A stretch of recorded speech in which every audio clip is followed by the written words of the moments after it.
Good evening and welcome everyone to another episode of The Leader Tree. I am your host, Chris Miller, and today we're talking about education. And I know instantly when you hear me say we're talking about education, you're tuning out, right? You're like, oh my God, not education. I don't want to get educated. But listen to what this is about because I think you're going to get something out of it. So, education, what do I mean by that exactly? Well, there are different ways to get educated, and the first and foremost that everybody thinks of is going to school, right? You go to high school, you get out of high school, you go to college, you get out of college, you go to graduate school, right? And you go on so far and so forth. But then what happens after college? You go to your job, and what do you find out? You don't know anything, right? You think you're smart. You've gone and you got all A's in college, you got all A's in high school, and got all A's even in graduate school. You're feeling pretty good about who you are and your ability to do things. And then you get there to your job and you find out you don't have a clue what's going on, right? How does that happen? Well, it's because you haven't had the right education yet. There are two types of education. The first educational type is book learning, right? And then the second educational type is where you're learning how to do things.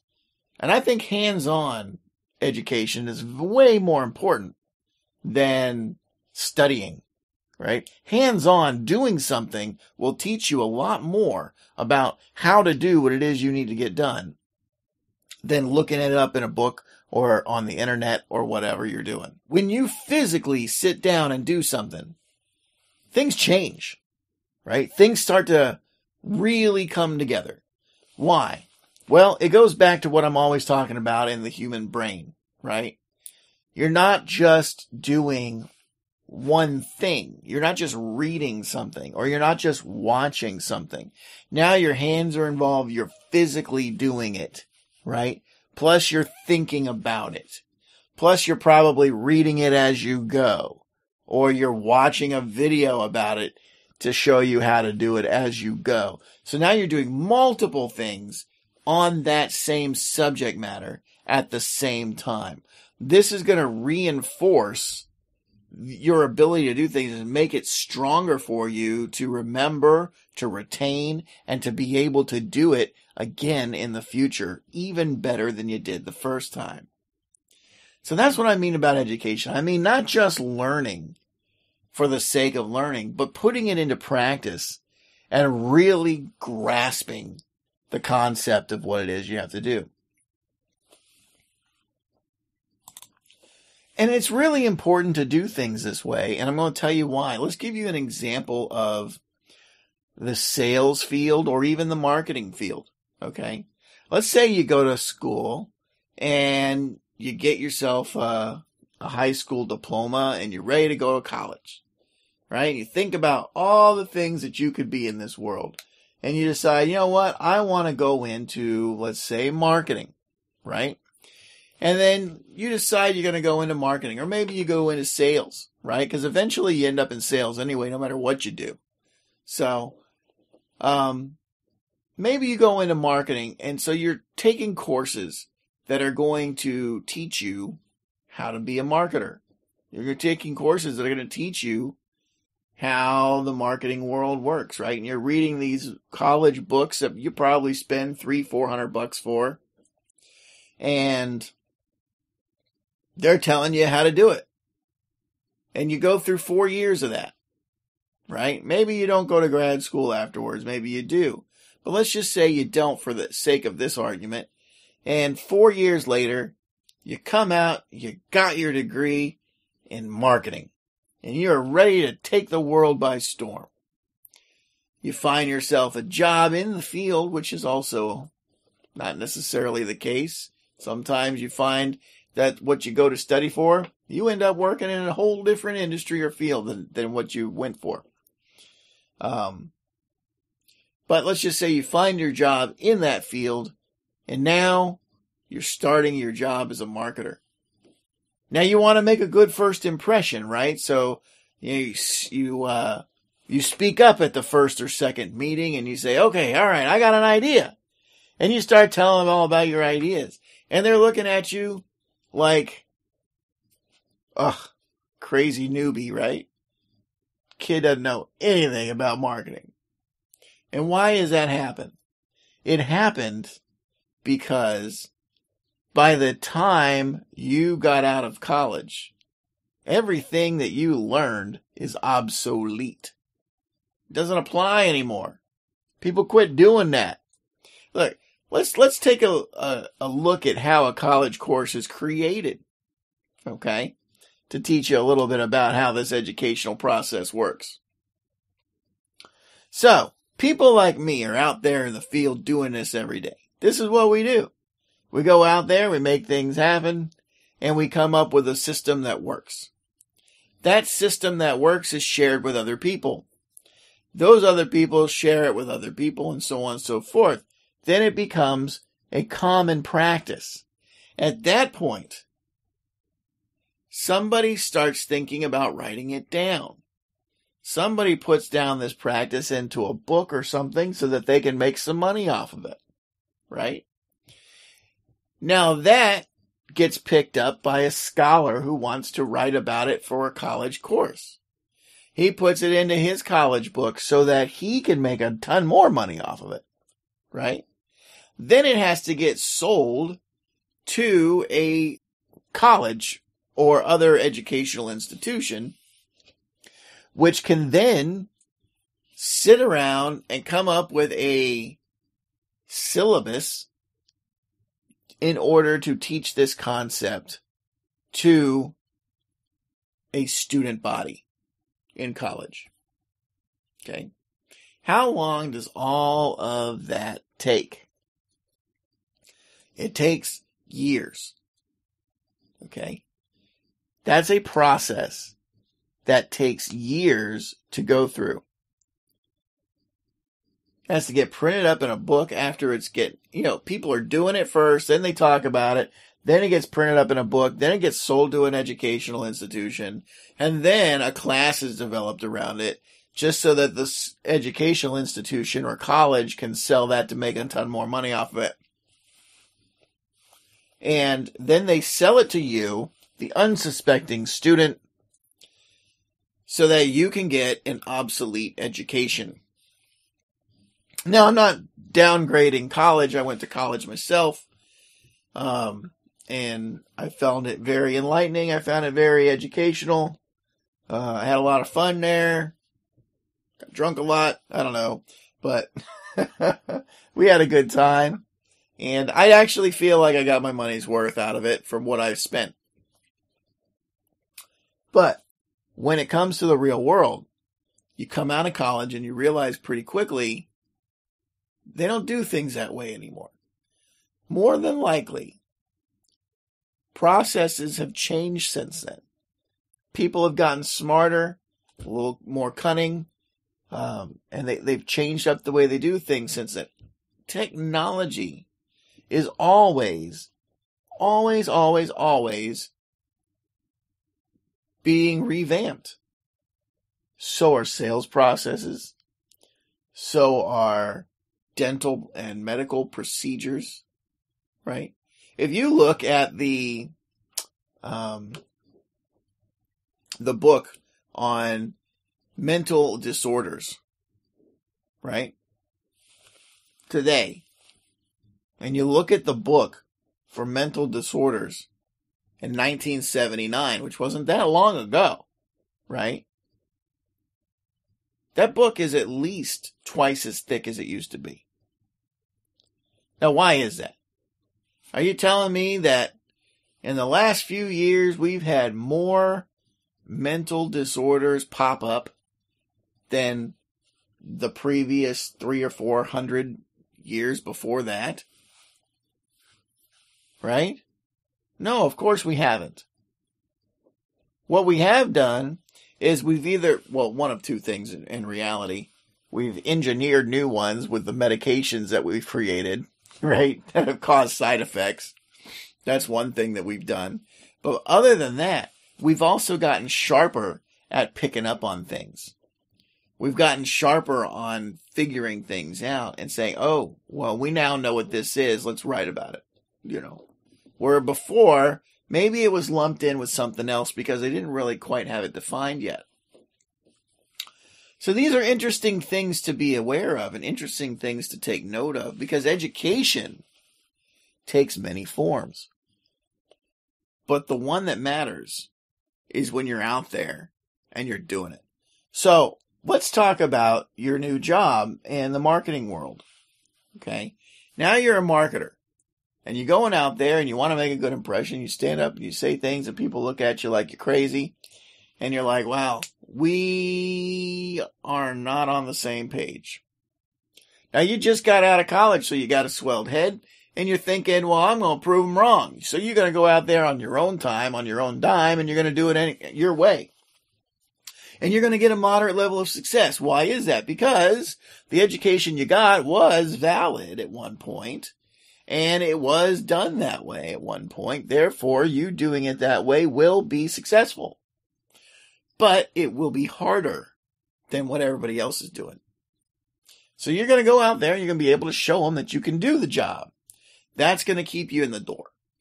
But you've got to learn on the job that there are easier ways, and they're going to teach you that as you go through. So you want to be open to that change. You want to be open to the possibility that things can be better. Things can be simpler. Things don't always have to be so hard. I'll give you another good example. When I started with TW3 to learn how to market, I looked at it from the perspective of it was going to be an education in marketing, because I didn't know anything about marketing. I've been in sales my whole life, and everybody lumps sales and marketing together, but they're not the same animal. They're completely different. You have to have marketing before you get to sales. Now, marketing is a short process. It doesn't take long at all. Sales process can be a short process or it can be a long process. It changes based on what you're selling for one, how you're selling it for another one, and who you're selling it to for a third. Those three things will determine your sales cycle and how long that takes, right? Anyway, I didn't know anything about marketing. Marketing is a short process. The only purpose marketing serves is to pique somebody's interest enough to want more information. That's it. Marketing's done. Boom. It's over. From there, you're in the sales cycle. So you got to be good at selling. And if you're not good at selling, you better get good at selling, because the whole world revolves around sales. It is the backbone of literally every industry. Without it, nobody gets their paychecks. So if you're not good at sales, you better get great at marketing so that you can flood your inbox with fresh prospects all the time. If you are not able to keep people coming to you, then you got to start prospecting. You got to go out there and get them. And there's an education for you, let me tell you. Figuring out how to find gold in a hill is pretty difficult stuff to do. They literally make TV shows about this stuff, and those guys do not look like happy campers. Most often, those guys are disappointed at the end of that show. Oh, no. Oh, gosh. If I don't get this done, I'm going to be losing my house. If I don't get this done, blah, blah, blah. You know what I mean? They'll bet their world on that. On the option that they can figure out where the little tiny flecks of gold are hiding in a giant mountain. They'll bet everything on it. Sometimes they make it, sometimes they don't. But let me tell you something. In business, it's the same way. In business, it's the same way. Let me give you a little education on that right now. Everything depends on sales. You want to increase your product lines, you need money for that. Where's that money coming from? Sales. You want to get a new building and maybe a new branch. You need money for that. Where's that money coming from? Sales. You want to hire new people, and things like that. Where is that coming from? Sales. Without sales, you are not in business. You just have a hobby that's costing you money, right? And every single business, I don't know one yet, that even if it's a one-man job, it's not free to run. You've got expenses every month. And you have to cover those expenses. It's either coming out of your bank account or it's coming out of sales. My suggestion is make sure it comes out of sales. So then you have to have sales. So you can either prospect, which will give you a good education. I was a door-to-door man myself for, God, I don't know, 23 years? 23 years of my life I've spent going door-to-door, prospecting, looking for gold in the mountain, essentially, right? I did well at it. I was really good, or I wouldn't have done it for 23 years, let me tell you that. I made a ton of money in that kind of field because I was a good prospector. I didn't start that way. When I started, I struggled. I had to get educated. I had to learn. I had to learn what to look for in a house. I needed to learn what to look for on the tires of a car in a parking lot. For example, you may come up to a beautiful looking house, right? But if they got two cars in the in the driveway, and both of the tires on both of those cars are bald, they're spending money for that house, and they're living above their means. They can't even afford new tires for their car. Okay? Is that a place I'm going to go talk to about selling something? Probably not. Especially if I'm selling an immediate or a high-ticket item. So, what am I going to do? I'm going to go to the next house. Maybe I go to another house, and I see it's a bright purple, or a canary yellow, or a sky blue color house. And a house in a neighborhood full of normally painted houses, right? Whites and beiges and, things like that. Is that the kind of house I'm going to go to? Absolutely. Why? Because that is a sale. I have never been to a house that is painted any shade of purple whatsoever. That was not a sale. Never once. In 23 years, every time I knocked on one of those doors, I walked out with money. And I've told people this over the years, and they don't believe me, but every single time it happens. Because if you're willing to paint your house purple, man, if somebody talks you into that, they'll talk you into anything. Oh, goodness. Anyway, education, right? You learn on the job. You learn as you do it.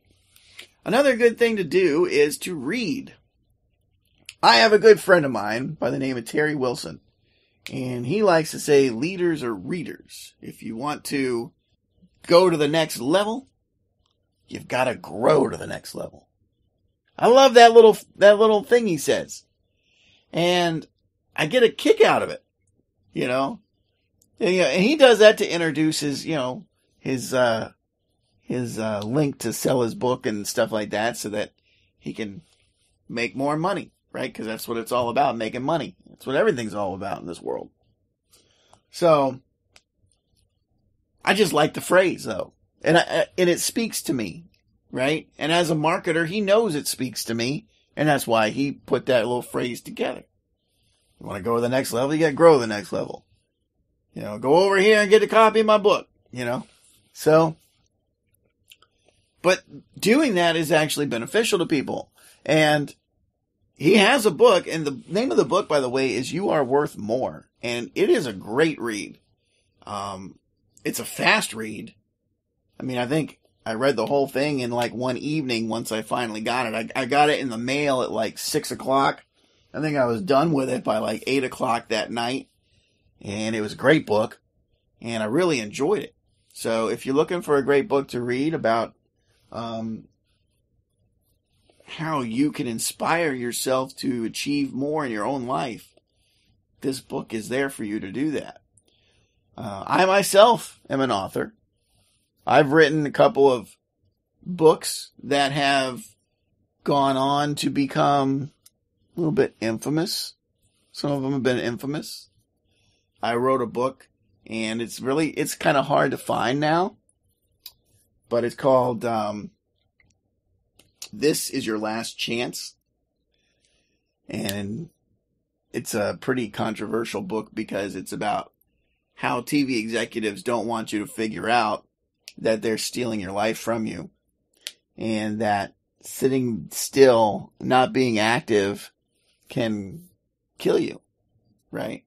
But they will program themselves to take the majority of your life away from you. And that's life you're not living when you're sitting there watching television. That's life you're not living when you're glued to your internet screen, just surfing around on the internet or watching stuff on YouTube or Facebook and just, goofing around.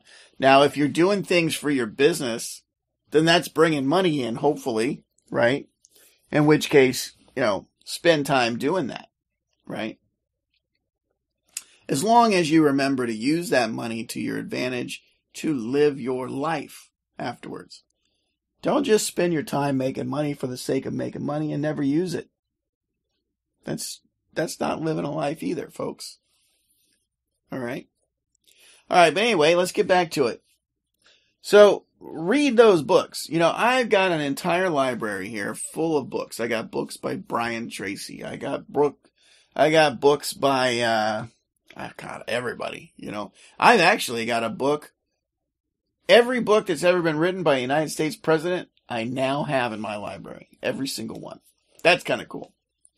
So, and these are the guys who were the top of their fields, right? That's what I learned about. That's what I get a book for.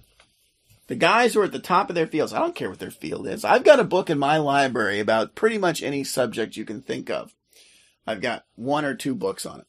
So, if you come to me and you say, Chris, I need to know about such and such. My particular library, the way I have it set, and it's only in one room, right? It's a 1-room library. Now it's a big room, but it's still, it's in 1 room. I can go to that library shelf and I can pick up a book on it and say, start here.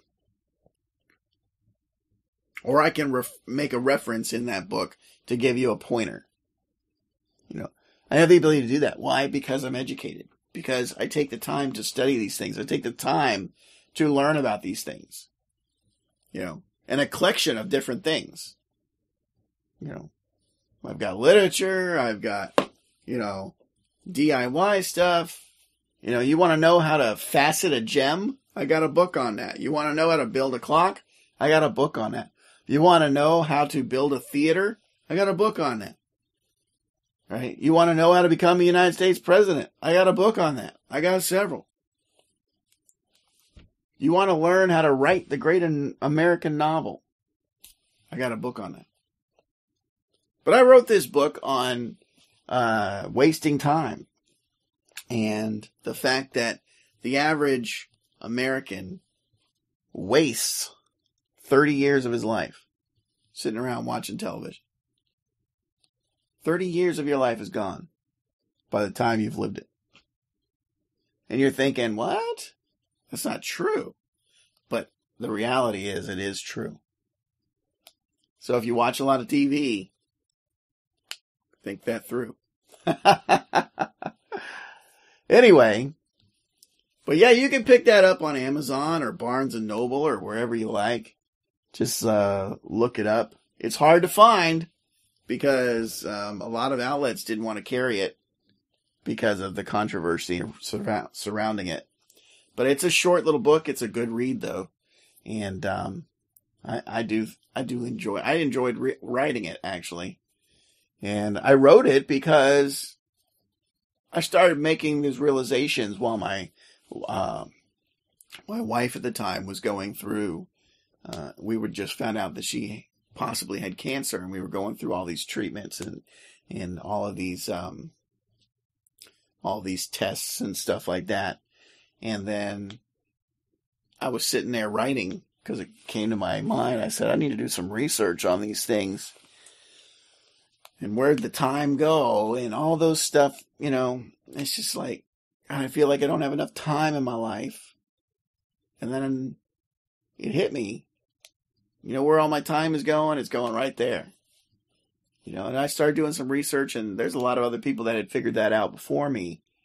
and studies were done and everything else. And it's all in the book. So if you want to pick up a copy of the book, go to Barnes & Noble or go to Amazon and just look up, "This is Your Last Chance, What TV Executives Hope You Never Learn," by Chris Miller.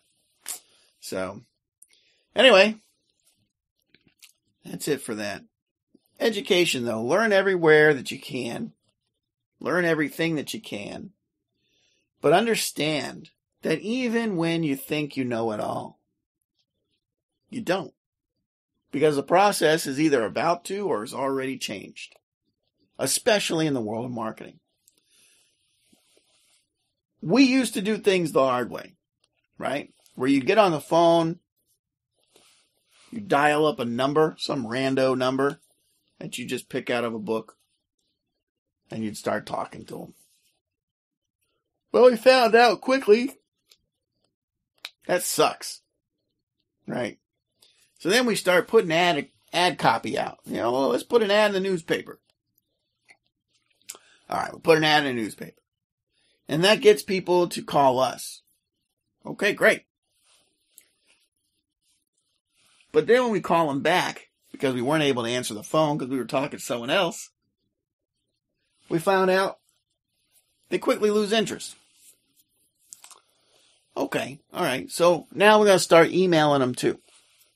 So we're going to capture their information when they call so that we can send them an email to set up an appointment, etc., etc. Okay.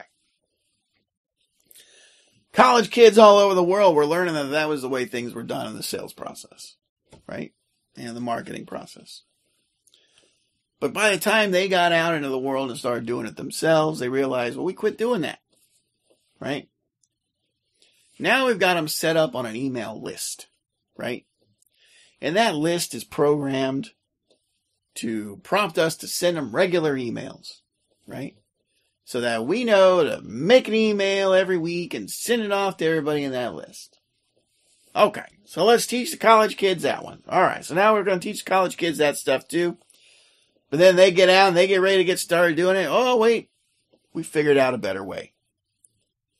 See, now we don't just have a list prompt us to make a new email every week and send it out to everybody, which, by the way, we used to call a newsletter.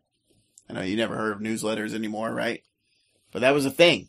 It was a newsletter, and every week you'd have to sit there and create your newsletter and send it out to everybody in your email chain, right?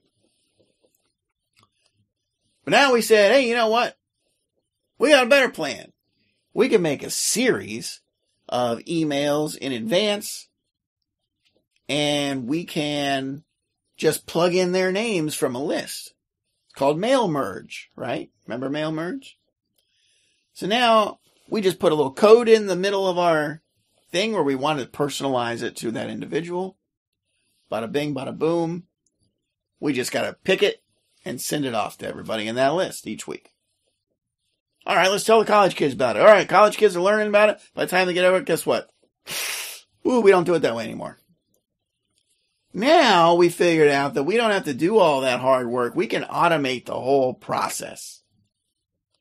We can set the whole thing up to where it will capture that lead. It will put them in that list. It will tag them as it needs to be. It will send them the emails that we want it to send at the scheduled time that we want it to send them. And it will put it in their own personalized names all on its own. It'll do it all. And we don't ever have to know who these people are until they get through a setup that we've pre-designed to where by the time they talk to us, they're already ready to buy and we're just taking the order. That's how we're doing it now. It's all on autopilot now. And these kids didn't learn it that way. And maybe you didn't learn it that way. I'll tell you what, if you want to learn it that way, go to tw3systems.com and you can get a platform and I can show you how to use it that will help you do that. Because that's a super cool way to do business. And if you're looking for a platform to make your life easier, I don't care what field you're in, what business type you're in, this is the way we do things in marketing and the sales process today, and it will make you more money quicker. So go to tw3systems.com and find out all about how it works and how you can get involved. Until then, I'm Chris Miller reminding you to always keep smiling. Thanks for joining me. Bye-bye.